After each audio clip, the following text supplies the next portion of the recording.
একটা জেহাদে আল্লাহ রসুলের সঙ্গে আম্মাজান আয়েশা ছিলেন রাদিয়াল্লাহু তাআলা হুজুর ছিলেন, কিন্তু আম্মাজান রোগা পাতলা এবং ওয়েট হালকা খুব থাকায় হুজুর যে উটের পিঠে যে সওদা মানে যার ভিতরে বসে মহিলা পর্দার সঙ্গে যাওয়া আসা করতো, মুরব্বীরা জানে আজ থেকে 20 বছর 25 বছর আগে মায়েরা যখন বাপের বাড়ি যেত ভ্যানের উপরে খেজুরের পাতা ঢেকে দিয়ে কি কাপড় ঘিরে ঘিরে যেত না বাবা, একে সওদা বলে।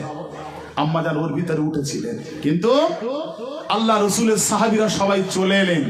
আম্মাজানের সওদা যিনি নিয়ে এসছেন, আম্মাজান এত হালকা ওর ভিতরে আছে না নেই বুঝতে পারেননি। আম্মাজান ছিলেন কোথায়? নিজের হাজামত তিনি দূরীভূত করার জন্য দূরে ছিলেন, উনি চালিয়ে নিয়ে এসছেন। কিন্তু আল্লাহ রসুলের একটা সুন্নাত ছিল কি, সবাই চলে আসার পরে আর একটা সাহাবীকে পাঠাতেন, যাও কিছু ফেলে এসছে কিনা তুমি দেখে আসার জন্য। এখন যিনি গিয়েছেন লাস্টে গিয়ে দেখছে একটা মহিলা চাদর মুড়ি দিয়ে শুয়ে আছে। এখন শরীরের গঠন দেখে বুঝতে পেরেছে এটা অন্য কেউ না, এটা আম্মাজান আয়েশা সিদ্দিকা রাদিয়াল্লাহু তাআলা। কি করলেন উনি? ওনার উটের পিঠে আম্মাজানকে তুলিয়ে উটের রশিটা ধরে আগে আগে হেঁটে আসছে। আব্দুল্লাহ ইবনে সুলুল কচি এ ওয়াজ করার সময় নেই, আপনাদের চোখে একটা ঘুম ঘুম ভাব এসে গেছে, মন মানসিকতা হয়তো কারো নষ্ট হয়ে গেছে। আব্দুল্লাহ ইবনে সুলুল কি করেছিলেন? টোটাল মদিনা শরীফে বদনাম রটিয়েছিল। বদনাম কি? আম্মাজান আয়েশা সিদ্দিকা রাদিয়াল্লাহু তাআলা আনহার নামে তোহমত দিয়েছিল, বদনাম জেনার তোহমত দিয়েছিল। দেখো সব সাহাবীরা চলে এসেছে, আর আম্মাজান আয়েশা ওই একজন মদিনার একজন সাহাবীর সঙ্গে জেনা করছিল, পিছনে পড়ে গেছে। আস্তাগফিরুল্লাহ বলবেন না, অনেক কথা বলছি। আল্লাহ রসুল আম্মাজান আয়েশাকে ডাকলেন, বিবি আয়েশা এদিকে এসো, বাইরে আর যাওয়ার মতো নেই, বাহিরে আর যাওয়ার মতো নেই, কান পাতা যায় না। তুমি এক কাজ করো, আল্লাহর দরবারে তুমি তওবা চেয়ে নাও, আমি নবী আমি রসুল তোমাকে ক্ষমা করে দেব। বিবি আয়েশা বাইরে কান পাতা যায় না, যেখানে যাই ছেলে কিশোর মহিলা বেটা ছেলে মেয়ে ছেলে সবার মুখে একটাই কথা, আয়েশা আপনার নামে একটা তোহমত দিয়েছে, তুমি তওবা করে নাও, আমি গিয়ে বলে দেবো আমার আয়েশা তওবা করেছে, আমি নবী তোমাকে ক্ষমা করে দেবো। আম্মাজান বলেছিলেন, ইয়া রাসূলুল্লাহ ইয়া হাবিবাল্লাহ, আল্লাহকে নবী তওবা চাইতে আমার কোনো ভুল নেই, তওবা চাইতে আমার কোনো দোষ নেই, তওবা চাইতে আমার কোনো ক্ষতি নেই। একবার নয় দুবার নয় 100 বার তওবা চাইবো, এতে আমার কোনো কষ্ট নেই। আল্লাহ পাকের নবী, তবে আপনি আমাকে এই ব্যাপারে তওবা চাইতে বলবেন না, তবে আপনি এই ব্যাপারে তওবা চাইতে বলবেন না। ও আল্লাহ পাকের নবী, আল্লাহ পাকের রাসূল, এই ব্যাপারে আপনি আমাকে তওবা চাইতে বলবেন না, আমি তওবা চাইতে পারবো না। আল্লাহ পাকের নবী, এই ব্যাপারে যদি আমি তওবা চাইনি তাহলে সবাই জেনে যাবে আয়েশা নিশ্চয়ই অপরাধ করেছে, নিশ্চয়ই আয়েশা এই কাজের কাজী, এই তোহমতের হকদার। আল্লাহ পাকের নবী, আমার তওবা চাইতে কোনো দ্বিধা নেই, তওবা চাইতে আমার কোনো অসুবিধে নেই। এই ব্যাপারে তওবা আমি আয়েশা একবারও চাইতে পারবো না। আল্লাহ পাকের নবী, এই ব্যাপারে আপনি আমাকে তওবা চাইতে বলবেন না, এই ব্যাপারে আপনি আমাকে তওবা চাইতে বলবেন না। তওবা চাইতে আমার কোনো অসুবিধে নেই, একবার কেন 1000 বার তওবা চাইবো সে বিয়াচ্ছা, কিন্তু এই ব্যাপারে আমি একবারও তওবা চাইবো না। যদি চেয়ে থাকি সবাই বলবে আয়েশা যদি এই কাজের কাজই না হবে তাহলে তওবা করলো কেন? আল্লাহ রসুলের সাহাবীদেরকে আমার নবী সিদ্ধান্ত নিলেন কি করবে। সবাই বললেন ইয়া রাসূলুল্লাহ, থাক মান যাক ধান, একটা কথা আছে, যেখানে থাকে না মান ছেড়ে দাও পাকা, কথা বলে না? এই মুরব্বিগুলো গেল কোথায়? এই চেংড়া ছেলে কোথায় পাবে? কোথায়? যেখানে থাকে না মান সেখানে ছেড়ে দাও পাকা ধান। সবাই সিদ্ধান্ত নিয়ে নিলেন ইয়া রাসূলুল্লাহ, আম্মাজান আয়েশা যখন তওবা চায় না, আপনি ওনাকে তালাক দিয়ে দেন, তালাক দিয়ে দেন। সিদ্ধান্ত ডিসিশন ফুল ফাইনাল হয়ে গেল যে আম্মাজান আয়েশাকে আমার নবী পাক তালাক দিয়ে দেবে। আম্মাজান আয়েশা স্টিল অনর হয়ে আছে, আমি তওবা চাইবো না, তওবা আমি চাইবো একবার কেন 1000 বার চাইবো, এই কাজের জন্য আমি তওবা চাইতে পারবো না। আল্লাহ রসুল একটু মনে মনে আম্মাজান আয়েশাকে সন্দেহ না করলে মনে মনে একটু গরম হয়ে আছে। আম্মাজান আয়েশা গিয়ে বললেন, ইয়া রাসূলুল্লাহ হাবিবাল্লাহ, আমি বাপের বাড়ি যেতে চাই। আল্লাহ রসুল যেমনি গিয়ে বললেন, আম্মাজান যেই বললেন ইয়া রাসূলুল্লাহ আমি বাপের বাড়ি যেতে চাই, আল্লাহ রসুল বললেন যাও। যেই বলেছেন আম্মাজান খুব জোরে কেঁদে ফেললেন। কেন না, অন্য দিনে যখন আমি রসুল পাককে গিয়ে বলেছি ইয়া রাসূলুল্লাহ হাবিবাল্লাহ আমি বাপের বাড়ি যাব, আল্লাহ রসুল বললেন আয়েশা তুমি আমার একা রেখে বাপের বাড়ি চলে যাবে? তোমার আব্বা আছে, তোমার মা আছে, তোমার আব্বা মায়ের কাছে গিয়ে তোমার ব্যথিত মনটা তুমি শীতল করে নেবে, তুমি আমার ছেড়ে চলে যাবে, আমার বাপ নিয়ে আমার মা নিয়ে আমি যাবো কোথায়?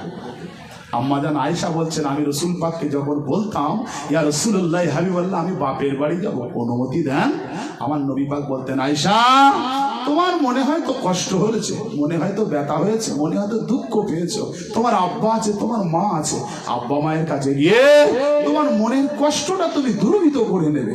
দামি নবী, আমি এতিম, আমি বাবারা নবী, আমি মাহারা নবী, আমার কেউ নেই, আমি আর যাবো কোথায়? আম্মাজান আয়েশা বলতেন আমার রসুল পাকের এই কথা শুনে আমার বাপের বাড়ি যাওয়ার কথাটা আমি ভুলে যেতাম। জোরে বলুন, আর জোরে বলা গেল না, ভুলে যেতাম। আর এদিনে যেই আমি রসুল পাককে বলেছি ইয়া রাসূলুল্লাহ আমি বাপের বাড়ি যাব, আল্লাহ রসুল বললেন যাও। আম্মাজান আয়েশা বললেন এই কথাটা শুনে আমার বড্ড কষ্ট হলো, কিন্তু করবো কি, উপায়টা কি? হুজুর যখন অনুমতি দিলেন বাপের বাড়ি চলে গেলেন। মসজিদে নববী শরীফে সাহাবীদেরকে নিয়ে হুজুর বললেন বলেন এবারে কি করব বলেন। সবাই বলছেন ইয়া রাসূলুল্লাহ হাবিবাল্লাহ একটাই রাস্তা, তালাক দেওয়া ছাড়া কোনো রাস্তা নেই, বদনামের হাত থেকে বাঁচতে হবে, বদনাম নিয়ে ইসলাম কোনোদিন চলতে পারে না, দেন আপনি তালাক দিয়ে দেন। হুজুর পাক সাল্লাল্লাহু আলাইহি ওয়াসাল্লাম শেষবেশ হযরতে ওমর ফারুক রাদিয়াল্লাহু তাআলা হুজুরের কাছে গেলেন, ওমর লাব্বাইক ওয়া সাদাইক ইয়া রাসূলুল্লাহ, কি বলতে চাচ্ছ তুমি বলো, তোমার কথা আমি জানতে চাই। সবাই সিদ্ধান্ত নিয়েছে তালাক দেওয়া ছাড়া কোনো রাস্তা নেই, তুমি কি বলছো বলো। হযরত ওমর ফারুক রাদিয়াল্লাহু তাআলা হুজুর বললেন ইয়া রাসূলুল্লাহ জীবনে যাই করেন আর তাই করেন, তালাক দিতে যাবেন না। একবার জোরে বলুন, আর জোরে বলা গেল না, তালাক দিতে যাবেন না। এই ওমর কোন ওমর চেনেন? এই ওমর ফারুক রাদিয়াল্লাহু তাআলা হুজুরের শানে আল্লাহ পাক একটা দুটো নয় 21টা আয়াত নাযিল করেছেন। জোরে বলুন, ওমর ফারুক রাদিয়াল্লাহু তাআলা চেয়েছেন, আল্লাহ খুশি হয়ে আমার নবী পাককে শুনিয়েছেন, একটা দুটো নয় 21টা আয়াত নাযিল করেছেন। জোরে বলুন। এই 624 সালে ইসলামের বদর যুদ্ধ হলো, মুসলমানদের মুজাহিদ 13 জন শহীদ হয়ে গেল, 70 জন বন্দী হলো। আল্লাহ রসুল জিজ্ঞাসা করছে ও সাহাবীরা এই 70 জনের করবো কি? সবাই এক একজন এক এক রকম বলছে। ওমর তুমি বললো কি করবো? বলো হুজুর ওদেরকে ধরে কুচি কুচি করে দাও, করে আর বালিতে ছড়িয়ে দাও। অন্য অন্য সাহাবীদের থেকে হযরতে ওমর ফারুক একটু জালালি মেজাজের ছিল না, একটু রাগ একটু বেশি ছিল, কোড়া মেজাজে বলছে হুজুর ওদেরকে ধরে কুচি কুচি করে আর বালিতে ছড়িয়ে দাও। কেন? তাহলে ভবিষ্যতে যারা মুসলমানদের সঙ্গে জেহাদ করতে আসবে ওরা জানবে এই মুসলমানরা ধরলি কুচে দেয়, ধরলি কি করে? কুচে দেয়, কুচে ছড়িয়ে দেয়। সুতরাং আর কেউ আপনাদের কাছে আসবে না। আর আপনি যদি ক্ষমা করে দেন, ছেড়ে দেন, জীবনে আপনি জেহাদ শেষ করতে পারবেন না। ছেড়ে যদি দেন জেহাদ শেষ করতে পারবেন না। আর যদি কুচে কুচি করে ছড়িয়ে দেন, জীবনে আর জেহাদ করতে হবে না। ইসলাম মক্কা সে তামাম দুনিয়া में পৌঁছাएंगे। জোরে বলুন, সেই মক্কা শরীফ থেকে তামাম দুনিয়ায় পৌঁছে যাবে, কেউ জেহাদ করতে আসবে না। আবু বকর তুমি কি বলছো? ইয়া রাসূলুল্লাহ, ও ভাইয়ের কথা বাদ দেন, যে যেমন বংশের ছেলে তাদের বাপ মার খবর দেন।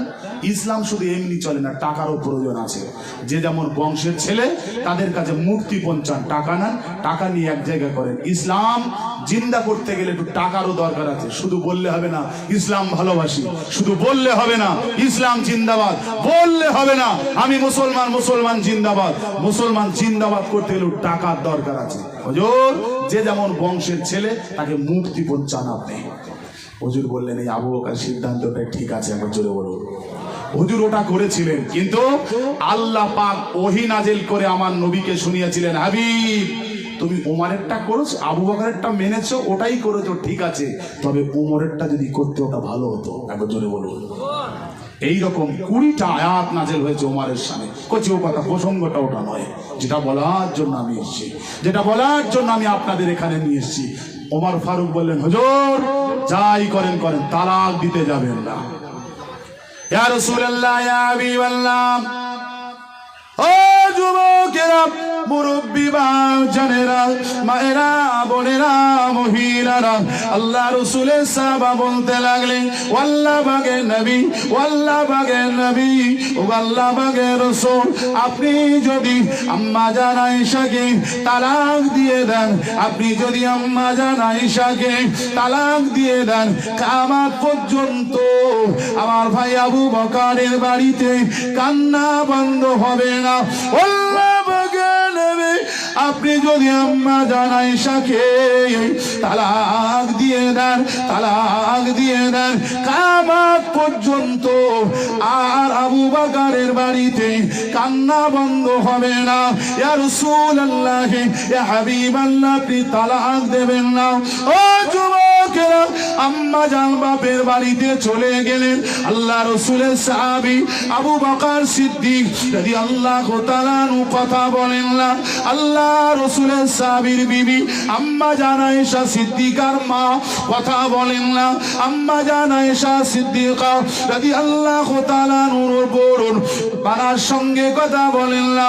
ও যুবকেরা, আম্মা জান আয়েশা সিদ্দিকা রাদিয়াল্লাহু তাআলা আনহাকে খেতে দেন, আম্মা জান খায় না, পান করতে দেন, পান করেন না, একাতার লাগাতারে কেঁদে কেঁদে কেঁদে কেঁদে, ও যুবকেরা, আম্মা জান কেঁদে কেঁদে কেঁদে 21 থেকে 23টা দিন অতিবাহিত করে ফেললেন। 21 থেকে 23টা দিন অতিবাহিত করে ফেললেন। এই দিনের মাথায় নাজালা ফিহির রূহুল আমিন, আল্লাহ পাকের মালায়েকা ফেরেশতা, আল্লাহ পাকের মালায়েকা ফেরেশতা, ও যুবকেরা, হযরত জিবরাইল আমিন আলাইহিস সালাম এসে হাজির হয়ে গেলেন।